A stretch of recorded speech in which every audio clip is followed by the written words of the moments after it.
Now at 9, 2 people are arrested in Parsons, Kansas after authorities find a pipe bomb. The Biden administration and Democrats in Congress taking sharp aim at Saudi Arabia. I'm Mike Emanuel in Washington. Why gas prices could see another increase here in the U.S. The 4 states' most watched news starts now. Thank you for joining us tonight. I'm Jordan Abbey. Authorities in Labette County, Kansas arrest 2 people after finding an explosive device in a vehicle. Yesterday evening, Labette County deputies were called out to 3803 West Main Street in Parsons about a suspicious SUV, and police say when deputies arrived, they found 3 people coming out of a storage unit that did not belong to them. While searching the SUV, authorities found that pipe bomb. 2 of the people, Daniel Mitchell and Holly Van Winkle, were arrested on active warrants. Mitchell is also charged with criminal damage, criminal use of explosive, and attempted aggravated escape from custody. Van Winkle is charged with drug possession. Well, Missouri Southern State University partnered with Active Minds to send a silence packing in the Oval. Active Minds is a suicide prevention nonprofit working to change the culture around mental health. KOAM Segun Bamadali has more. The Send Silence packing display features stories of those who are affected by suicide. These stories are attached to the backpacks that are laid down across the lawn and all way for students to read. I think by showing how common suicide actually is among students, I think that will help bring awareness and hopefully help lower the suicide rates of students in college and on MSSU's campus. Since 2019, Missouri has had 5 times more suicide deaths per year than alcohol-related or automobile accidents. I think it's important because mental health can kind of really be overlooked sometimes. College is hard, school is hard, high school is hard. It's all just very hard, and you don't realize what goes into it mentally until you're at a point where you're so mentally drained from all the schoolwork and trying to work a job on top of it all. All of these backpacks that belong to students, they seem to be somewhere on my age or somewhere around that area, and this area of time is very, very difficult, both being in school and adjusting to life and being an adult, which is very difficult, very hard. A mental health advocate tells me what he hopes this presentation will do. A display like this starts conversations, starts to change the conversation, change the culture around people talking about mental health and suicide. And we're really trying to get rid of some of the stigma that sort of prevents people from talking about mental health and suicide. In Joplin, Segun Bamdele, KOAM News. If you are in crisis or thinking about suicide, you can text BRAVE to 741-741. You can also call the National Suicide Prevention Hotline at 811. Great Plains Industrial Park in Parsons is celebrating its 10th anniversary today. The celebration gives businesses an opportunity to hear about the future of the industrial park and to meet stakeholders who are partnering with Great Plains Development Authority. At the event, Park My Fleet announced its partnership with GPIP. There's so many aspects about it in terms of sustainability and decarbonization that I thought was a perfect match for what Park My Fleet's core values and visions is. Park My Fleet offers drivers who transport vehicles for commercial fleets, rental companies, equipment manufacturers, and dealerships. Well, parents can face many obstacles when raising children. One in particular is the proper care and education before school even begins.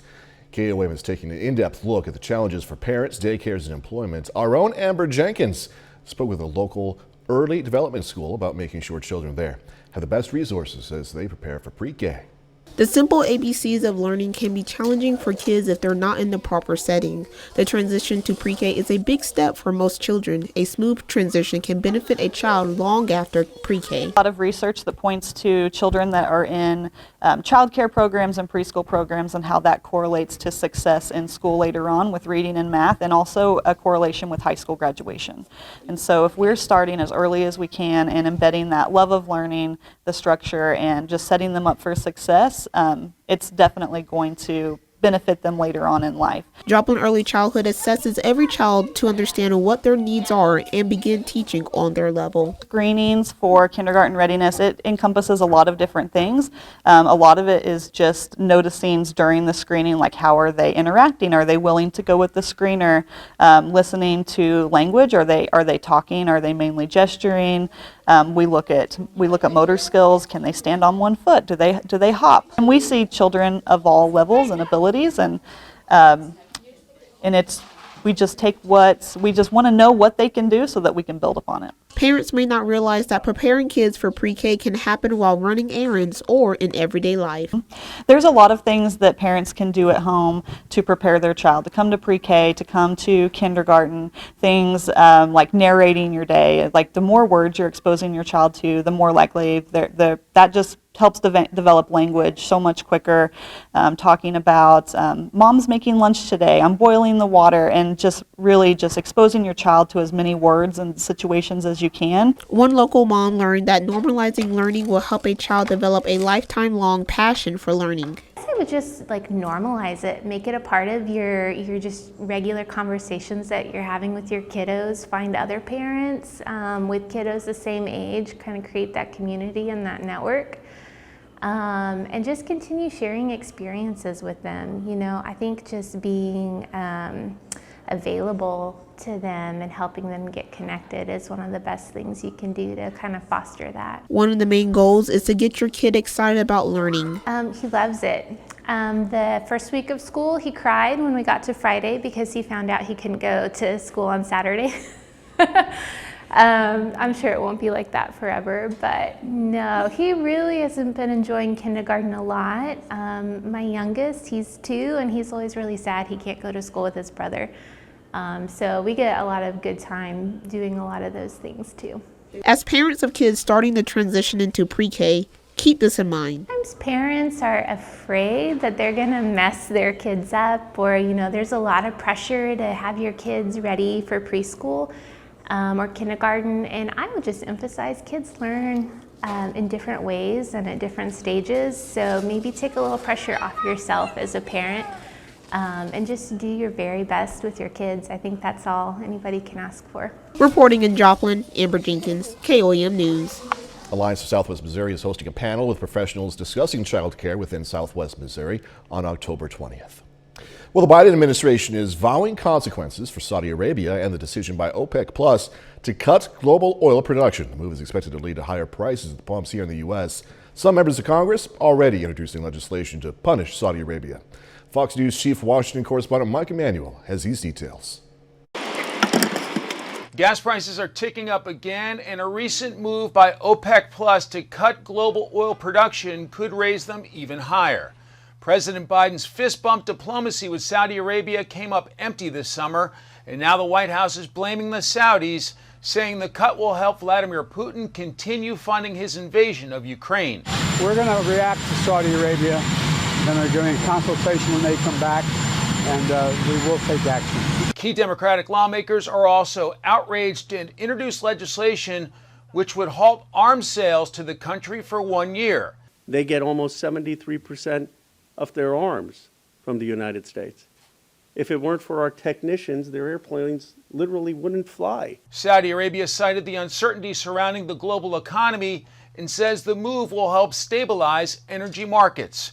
Critics accuse the Biden administration of looking for a scapegoat to blame for higher gasoline prices just before the midterm elections. Joe Biden has waged a war on American oil production. If we would just produce more here, we wouldn't have to depend on anyone overseas. President Biden recently announced he'll be releasing another 10 million barrels of oil from the Strategic Petroleum Reserve next month.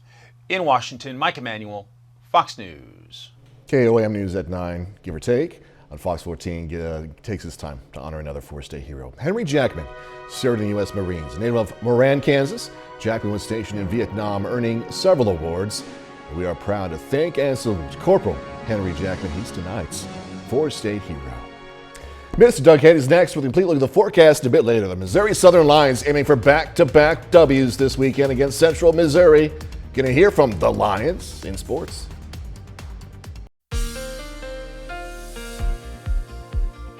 Overall, it turned out to be a nice day for us today. We had showers, thunderstorms during the early morning hours, a little loud in places, a couple strong, even low-grade severe thunderstorms across southeastern Kansas, also southwestern Missouri. Nice shot, Indigo Sky Casino and Resort, of course, Indigo just outside of Seneca, Missouri. Looking at rainfall over the past 2 days, not a ton. The lighter color where it is mainly 1/4 of an inch or less, and then this little stripe right through southeastern Kansas, 1/4 upwards to 1/2 inch of rain. Temperatures, 4 highs. Once we got some sunshine, most of us went into the mid-70s. We've dropped off now. Not bad, kind of chilly, 56 in Monette, 57 in Afton, Fredonia at about 63, 59 in Nevada, but it's been windy all day long. Now the winds have calmed down, so they're going to stay near calm as we go through the next several hours, but those are going to pick up once again for us tomorrow. 57 westerly winds are light, humidity is at 51%. We've had clear skies, but a little band of clouds starting to rotate in. We got another weak little front that is dropping in with it. Where the thicker clouds are, where you see the purple, we may get a quick little shower or a couple sprinkles. Not a big deal. It's going to shift right on through, but you can see a few light little showers starting to pop up in southeastern Kansas. Most of the energy staying well to our north, kind of rotating through the Great Lakes. But look at this big storm system. So this is the upper levels, and in the pattern, this will repeat all through the winter. And when it does, it's going to give us Arctic air, big Arctic air blasts, very similar to what we've had over the past 2 winters. All right, let's go through time. For us tonight, we'll stop at about 7 o'clock in the morning, pretty much clear skies, mid-40s, so a chilly start, mid-60s by noon, plenty of sunshine, and we should warm right around 70 as we go into the afternoon hours. Here's your day planner, 48 at 7, 66 by noon, 69 at 5 p.m. Northwesterly winds at about 10 to 20, so it is going to be windy. As we go into tomorrow evening, we drop all the way back into the mid-40s once again, so a chilly start on Friday, and then Friday looks pretty good, quite a bit warmer as we warm into the upper 70s during the afternoon. Now the winds, they're going to pick up tomorrow. They're going to be near calm during the morning, but we'll have winds gusting 25 upwards to about 35 miles per hour. Now the humidity is going to be very low. We have a drought, so red flag warnings for us tomorrow due to the high wind gusts, and of course, you don't want to burn. Also watch your trash can. It's not going to be gone, but most likely knocked over as we go into tomorrow afternoon. So we'll make it an alert day due to the red flag warning. 70 for a high, 79 on Friday. May get a few showers in here, especially Saturday afternoon, and then we cool back down all the way down into the upper 30s for morning lows by the middle of next week. Jordan? All right, Doug, thanks so much. Coming up, another warning about another shortage. There's a major turkey shortage happening in the U.S. I'm Jeff Paul in Los Angeles, and I'll tell you how this shortage may just gobble up your plans this Thanksgiving. The labor crisis in moving America's goods by trucks worsens as more truck driving jobs are lost last month. Trucking jobs went down in September, according to payroll data from the U.S. Labor Department. The trucking sector lost 11,400 jobs month over month. That's the largest decrease in trucking jobs since April of 2009. Chief economist for the American Trucking Association says it all means small trucking firms are folding or other firms are right-sizing for their numbers. Overall, job growth slowed in September with only 263,000 jobs added. You may think it's too early to be talking about Thanksgiving when we've barely just made it to Halloween, right? But this upcoming season of Thanksgiving, and this warning here that we're going to tell you about might have an impact on what you could eat for your iconic Thanksgiving meal. Fox News correspondent Jeff Paul has more on the national turkey shortage. With Thanksgiving around the corner, farmers are warning shoppers that turkeys may be hard to come by this year. According to the USDA, roughly 5.6 million turkeys died after being exposed to bird flu in early 2022. Avian influenza was spread by migrating birds, and it nearly crippled farmers in the Midwest, which is the highest turkey-producing region in the U.S. Other birds, including chickens and the production of their eggs, were also affected by the disease. There has been a little bit of a panic from some of our wholesale buyers because they were not able to get as many birds as they wanted. It's not just bird flu contributing to the shortage, though. Thanks to inflation, the cost of raising turkeys is also on the rise. Our costs have gone through the roof. Our feed is up almost $250 a ton because of the grain market. Experts say the shortage will hit your grocery bill hard this upcoming holiday. Because of the lack of supply, we're going to see a massive increase in price. So you're going to see this consumer being affected by their turkey costs, their Thanksgiving meal costs top to bottom. According to the American Farm Bureau Federation, this Thanksgiving staple will cost Americans 112% more than last year's turkey, putting the price at a record high $6.70 a pound. Experts say those looking to gobble up some turkey this upcoming holiday should shop now because prices are going to get higher when supplies run low. In Los Angeles, Jeff Paul, Fox News. Still had a disturbing accusation. Parents accuse Amazon of selling suicide kits to teenagers. I'm Jillian Turner in Washington. I'll have details for you coming up next. One of the nation's biggest banks is branching out into cryptocurrency. The Bank of New York Mellon Corporation, also the oldest bank in the U.S., announced the launch of its digital asset custody platform. It's the first major U.S. bank to allow select clients to hold and trade Bitcoin and Ether on the same platform as their traditional holdings. Well, a lawsuit accuses Amazon of selling so-called suicide kits to teens. The company is pushing back, saying it's committed to customer safety. Fox News correspondent Jillian Turner explains. Amazon is under fire from the parents of teens who've died after ingesting a chemical they bought off the site. The slate of lawsuits now accusing the company of knowingly assisting in the deaths of minors. Attorneys for the parents of a 16-year-old Ohioan and 17-year-old West Virginian who took their own lives with the chemical filed suit this week, saying, quote, Amazon is selling a product that is as deadly as cyanide. Suicides from sodium nitrite are up 166% since 2018. It works on the red blood cell to prevent oxygen carrying.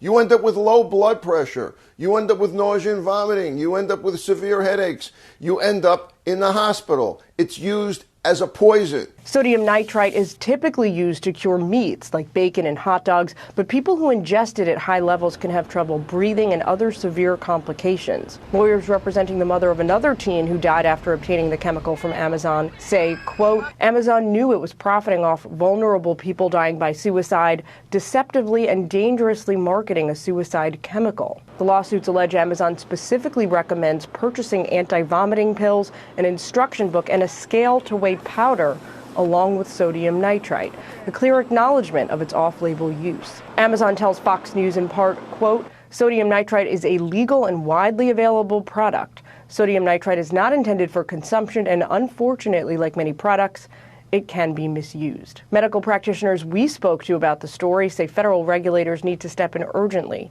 to protect minors. In Washington, Jillian Turner, Fox News. Time for cooler weather, and soon it will also be time for those holiday drinks. More on this Eggo Nog next. There's a new version of a popular holiday drink. Breakfast company Kellogg's is partnering up with Sugarland's Distilling Company to release a new eggnog. The new drink is called Eggo Nog. It is a rum-based liqueur with a hint of cinnamon and nutmeg. Kellogg says the drink pairs well with Eggo's thick and fluffy waffles. I don't know, though.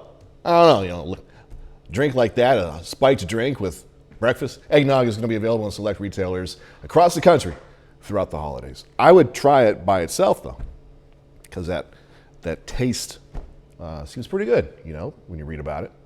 All right, 30 more minutes, news, weather, and sports coming away. An annual conference giving members of the public a chance to learn about the latest efforts to clean up Tar Creek in Ottawa County. Fighting ramps up in the south as Ukrainian officials work to get more air defense systems delivered to the country. I'm Trey Yingst in Kyiv. I've got the details coming up. The annual Tar Creek Conference is going on in Miami, Oklahoma. KOAM's Carrie Wortham was there, and Carrie has more on this story. The 24th annual Tar Creek Conference is underway in Miami, Oklahoma. It has been held every year since 1998. Toxic mining waste has leaked heavy metals like lead, zinc, and cadmium into Tar Creek.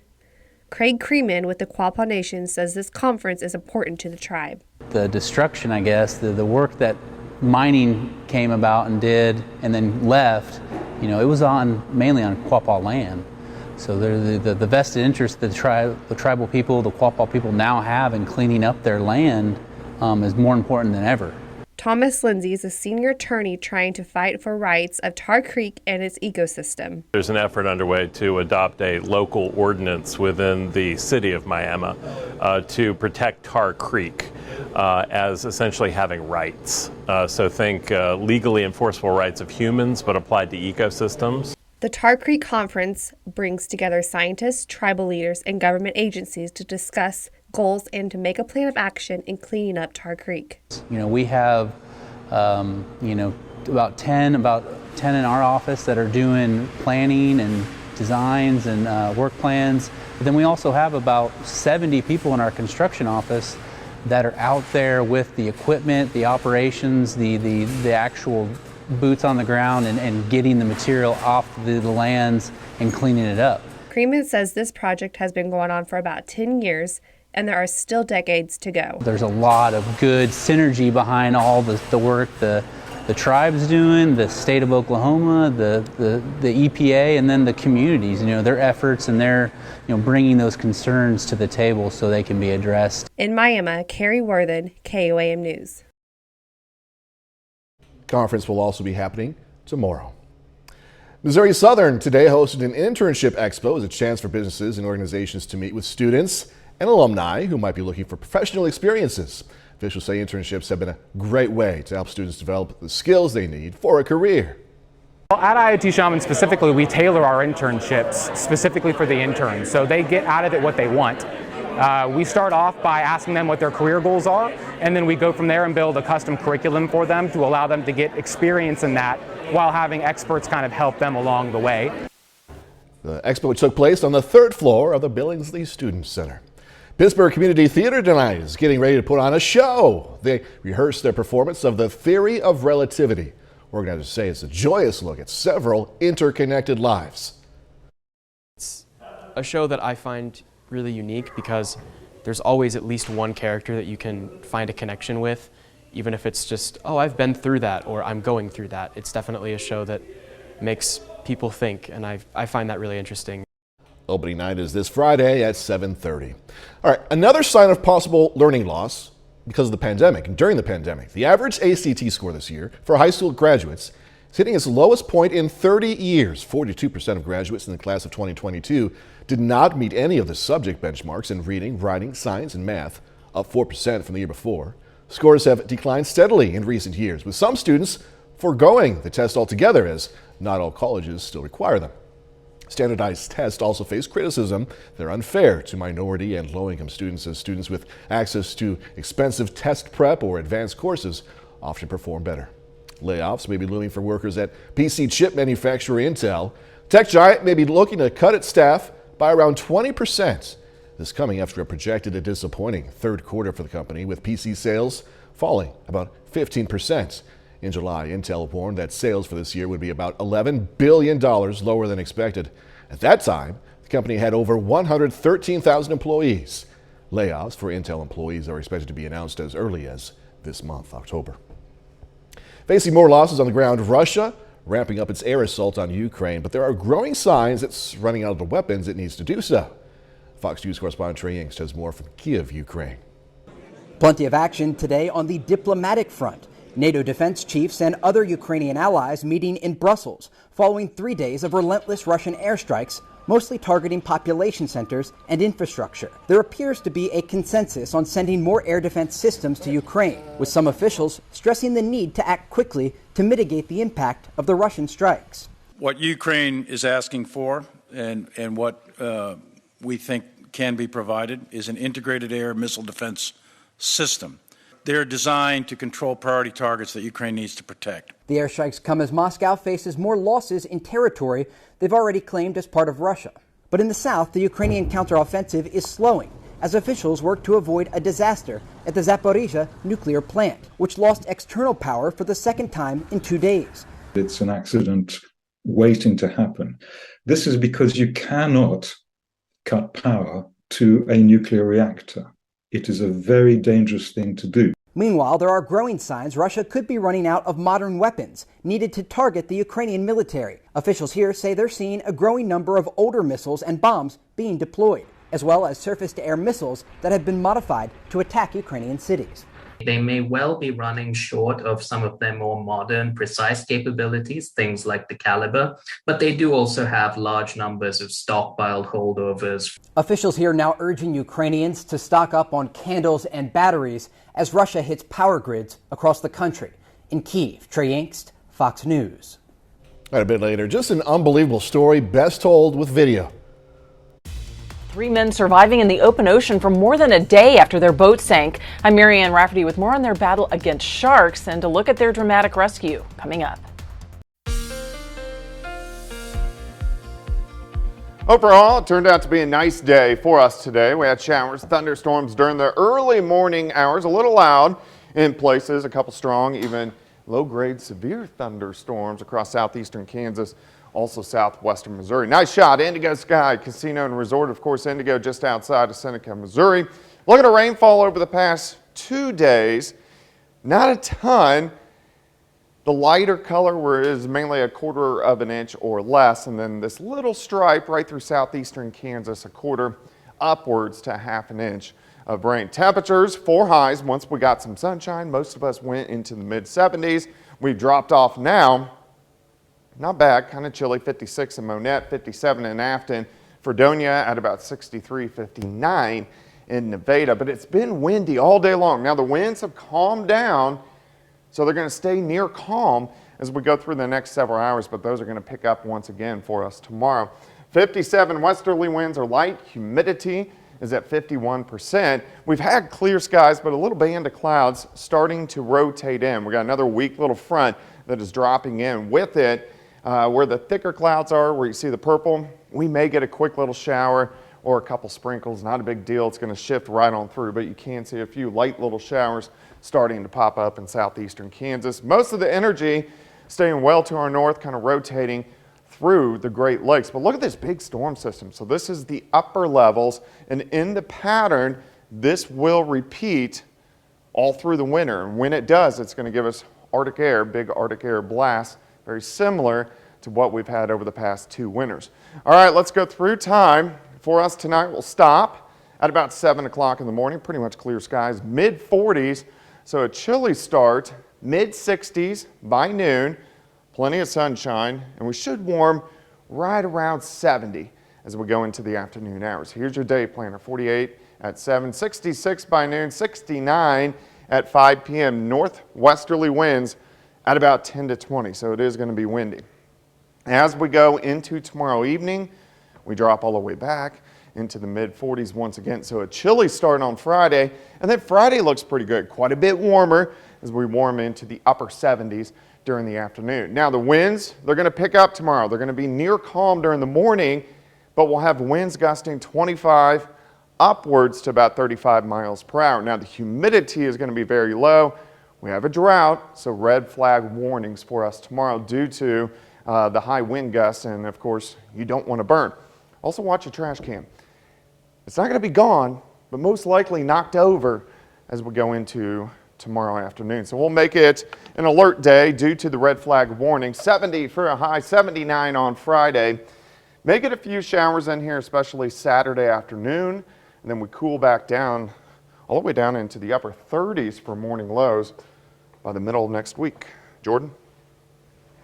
All right, Doug, thanks again, man. Coming up in sports, you're going to hear from the KC Chiefs on Sunday's AFC Showdown with the Buffalo Bills. Plus, Webb City and McDonald County softball squaring off for a spot in the district championship. Jacob Leonard has those highlights and more after this break.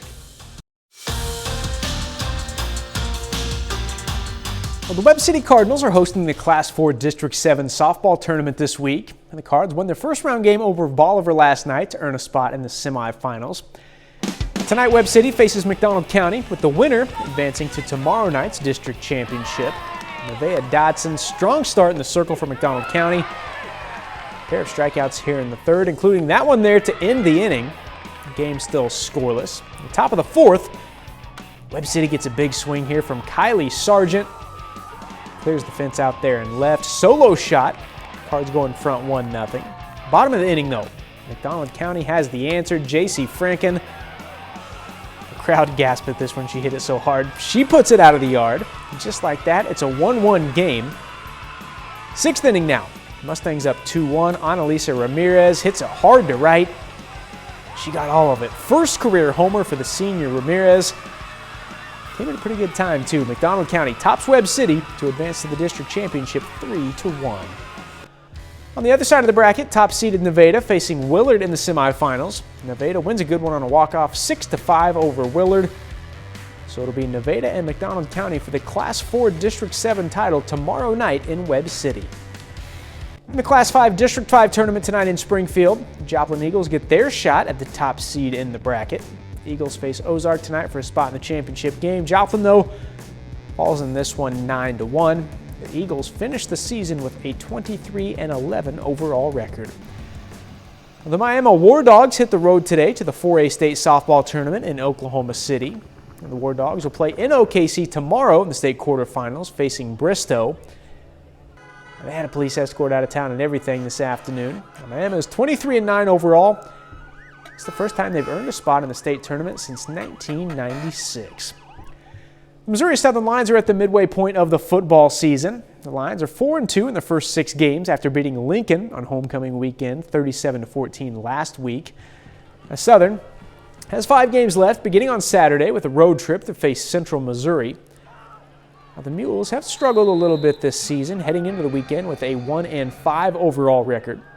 Now, while their record puts them toward the bottom of the league, Central still does some good things, and their schedule hasn't really done them any favors either. This is one of those games where you got to look past the win-loss, because if you look at who they've already played Pitt, they've already played Washburn, they've already played Kearney, they've already played Northwest, they've already played Emporia. So all these teams that I'm mentioning are all in the top echelon of the league. So they've had a tough go at it, and so they're not getting blown out, they're not getting just ran out off the field. So they're a quality opponent. They've had a tough schedule, and they've had a couple tough road games. They played at Pitt and at Kearney, so those are not easy road trips. Well, this week is another big one for the Kansas City Chiefs. The Chiefs hit the field on Sunday, hosting the AFC rival Buffalo Bills. And both teams are 4-1 to begin the season. And right now, even though it's at Arrowhead Sunday, the Chiefs are 3-point underdogs. It's the first time in Patrick Mahomes' career he's an underdog at home, snapping a 41-game streak of being favored at Arrowhead. Now, part of the reason why, because across the field, the Bills have maybe the only quarterback in the league that can go toe-to-toe with Mahomes in Josh Allen. When you go up against the other great quarterbacks in the league, you always want to win. You always want to compete. Josh is a great guy. I mean, he's a great quarterback, physically talented, can throw, can run, can really do it all. But he's a great dude too. And so obviously, when we're on the football field, we were competing against each other, and we want to beat each other's teams. But I have a ton of respect for him and the player and person that he is. We just have to be defining our assignment, and in our pass rush lanes, just making sure that everybody's on point, everybody's where they're supposed to be, and just try to bottle him in. Because if we're undisciplined, then he can break it out of the gate and hurt us big time. And that's it for sports. We're back after this. They spent more than a day in the open ocean after their boat sank, battling sharks, fighting for survival. Fox News correspondent Marianne Rafferty has the latest on how 3 fishermen beat the odds and made it out alive. They were too tired to even be panicking. It's a harrowing tale of survival after a fishing boat sank in the Gulf of Mexico over the weekend, roughly 25 miles off the coast of Louisiana, hurling the 3 men on board into the open ocean. This Coast Guard footage showing their incredible rescue. This is what we do, we train twice a week, usually with boat crew, and it proved to be fruitful. The boat went down Saturday around 10 a.m. 2 of the survivors, hanging on to coolers tied together, battled several sharks that began circling them Sunday morning. One man says a shark took a bite out of his life jacket before he used his hands to jab its eyes. We were very grateful to get on board the boat, get out of the water, get away from the wildlife. Wearing a life vest, the 3rd man swam away to find help. Miraculously, he found cell phone service in the water and used it to send a Google Map location to a friend right before his phone died. That map location making its way to the Coast Guard Sunday, who were already searching for the men in an area larger than Rhode Island after one of their wives reported them missing. Once that first guy came out of the water, he had no idea if his other 2 friends were alive or dead. So when he saw us hoist up his second buddy, all they did was hug and embrace, and they saw their 3rd buddy come up. And then they knew all 3 of them had survived. All 3 men just made it home from the hospital Tuesday. Coast Guard officials are crediting their will to survive and their life jackets for them making it out alive. Marianne Rafferty, Fox News. Goodness gracious. All right, coming up, going to catch up with Jamie Lee Curtis as the Halloween film series comes to an end. After 44 years, the blood feud between Laurie Strode and evil Michael Myers coming to a brutal conclusion in Halloween Ends. Playing the iconic final girl was career-changing for horror legend Jamie Lee Curtis, who, along with the cast of the final film, talk about her character and tease what viewers can expect. Here's Fox's Ashley DeVorkin with this story.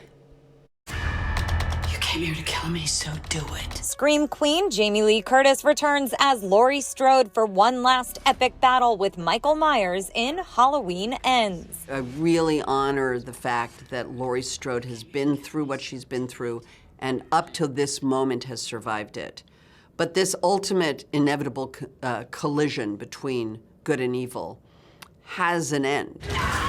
After playing the iconic final girl for almost 50 years, Curtis says her character has become a symbol of female strength. What she represents is survival. She represents never giving up. The final chapter in filmmaker David Gordon Green's trilogy takes an unexpected turn. It's a wild ride, and it's such a fun piece of film. Like, it's such a beautiful movie and really intense. Starting from the opening scene that sort of blew me away and had me on the edge of my seat the entire movie. What David does is he keeps the integrity of the original film all the way down even to the characters and everybody. He does his own twist on it, and it's just probably my favorite of this trilogy. I'll miss you. The cast and crew feel honored to join Curtis in her final bout as the legendary Halloween character. The fans fell in love with her and, fascinated by this, relationship with Laurie and Michael.